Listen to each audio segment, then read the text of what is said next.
Hey guys, Ash here from C4E Tech, and a couple of days back we took a close look at iQOO's latest flagship phone, the iQOO 11. And today we're going to be checking out something not as expensive, but still just as interesting. This is the iQOO Neo 7 SE. Now what's really interesting about this is the fact that the last time around what launched as the Neo 6 SE in China, that was later rebranded and it got launched as the Neo 6 for India. And it seems like the same thing is set to happen this time around too, so chances are high that we're going to be seeing this one launch as the iQOO Neo 7 in India. That said, let's first get the unboxing out of the way and then take a close look at what iQOO has to offer this time.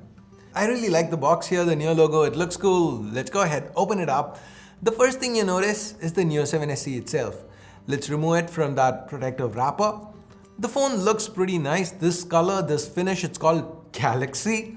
If it's not for you, iQOO does offer the Neo 7 SE in black and blue as well, that they call Interstellar Black and Electronic Blue respectively. Now returning back to the box, we have your regular quick start guide followed by a transparent soft case. Then there is a USB Type-A to Type-C cable with white accents, a SIM ejector tool, and finally a 120 watt fast charger. The claim here is that this can get the Neo 7 from 0 to 60 in just 10 minutes. Now while that's cool and all, what really interests me about this phone is not that. It's just the sheer amount of performance that iQOO's packed in here.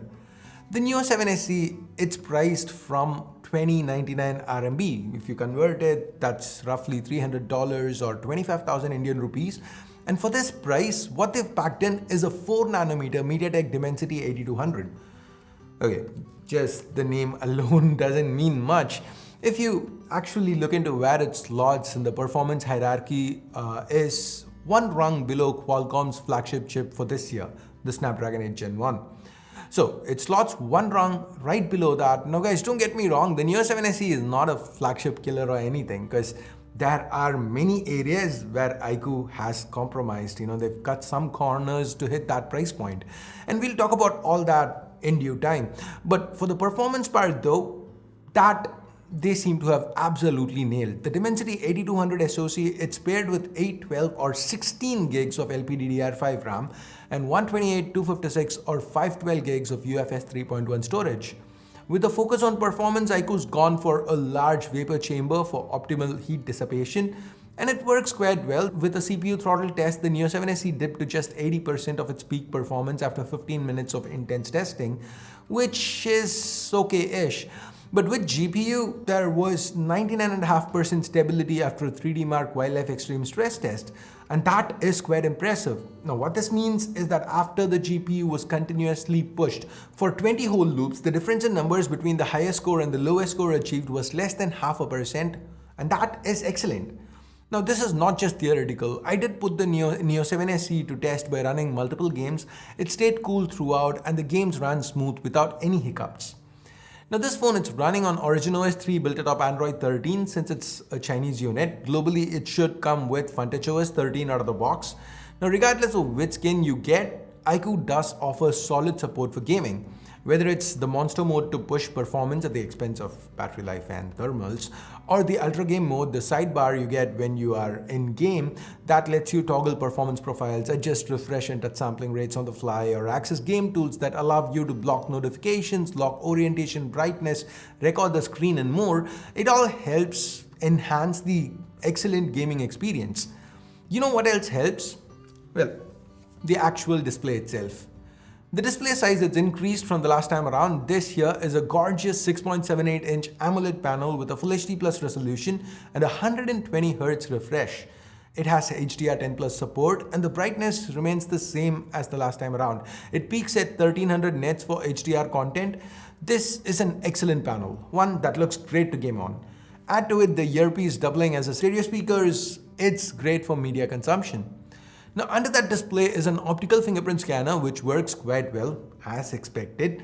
The other form of biometrics is via the 16 megapixel selfie camera which is under the earpiece in a hole punch. 2D face unlock, it's quick too. The selfies themselves, they turned out good, reasonable detail, skin tones are mostly on point and the dynamic range for the price acceptable. iQOO still has this weird 1080p 30 max for selfie video which I am not a fan of. Now up top, above that selfie camera, we've got the secondary noise cancelling microphone and an IR blaster. The power and volume keys are present to the right. The left's clean and the bottom is where we find the primary microphone and speaker along with a USB Type-C port and SIM tray. This tray supports 2 nano SIM cards, so no support on this phone for microSD or wired earphones. Now the sides, just like the back, they are made out of plastic too, which is not optimal, but that has helped iQOO keep the weight down. Now despite the display growing in size from 6.62 inches to 6.78 and the battery capacity going up from 4700 mAh to 5000, compared to the last generation, the weight has only gone up by 3 grams. So the Neo 7 SE does feel relatively light for a phone this size. Now the back, it looks attractive. It's a fusion of shades, noticeable in the way it reflects light. Now look closer and you can see a shimmer, a kind of glittery finish. Well, these have gotten more and more common these days. It still looks nice here on the Neo 7 SE. iQOO has some kind of coating on this to keep fingerprints and smudges away. That is a huge positive for me because that is one thing I really hate, because when you have these kind of plastic backs, they're usually glossy and pick up fingerprints and smudges way too easily. Not here though. Now the top here's where we find the camera array. It's a triple camera setup. Now remember how at the start of this video I said this is not really a flagship killer because some corners have been cut, some compromises have been made to hit the price point? Well, meet the cut corners, aka optics. Now calling this a triple camera array is misleading at best and fraudulent at worst. Let's put a pin on the primary sensor, we'll get to it in just a moment. The secondary is a 2 megapixel macro. 2 megapixel macro.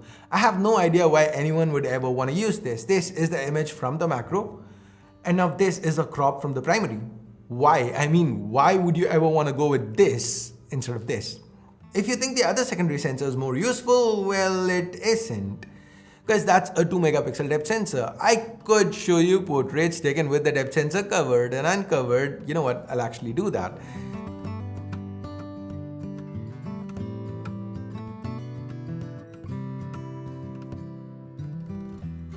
You see how useless this is? But I mean, you've seen a lot of these. I mean, I know everybody by this point knows that depth sensors, these kind of 2 megapixel depth sensors are pretty useless on phones.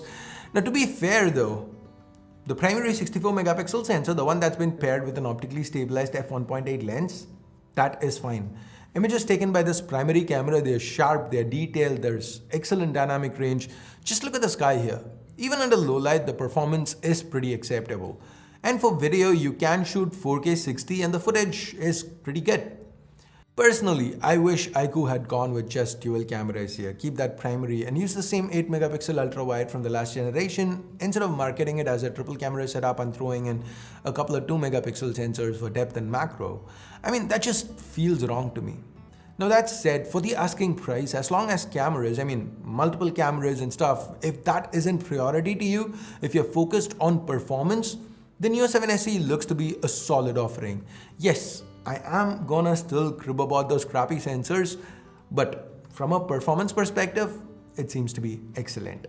But again, these are just my initial impressions. What do you guys think? What do you think about this phone at 2099 RMB, at around 25,000 rupees, maybe even a little more, say 30,000 when it comes to India? Let me know in the comments below. And with that, we are at the end of today's quick little unboxing and hands-on. Thumbs up, thumbs down based on whatever you felt about it. Subscribe, turn on notifications, hit that bell icon if you haven't yet. And thanks for your time. Thanks for watching. Until next time, my name's Ash. You've been watching C4E Tech, and I'm signing off for now. You guys have a great day. Bye-bye.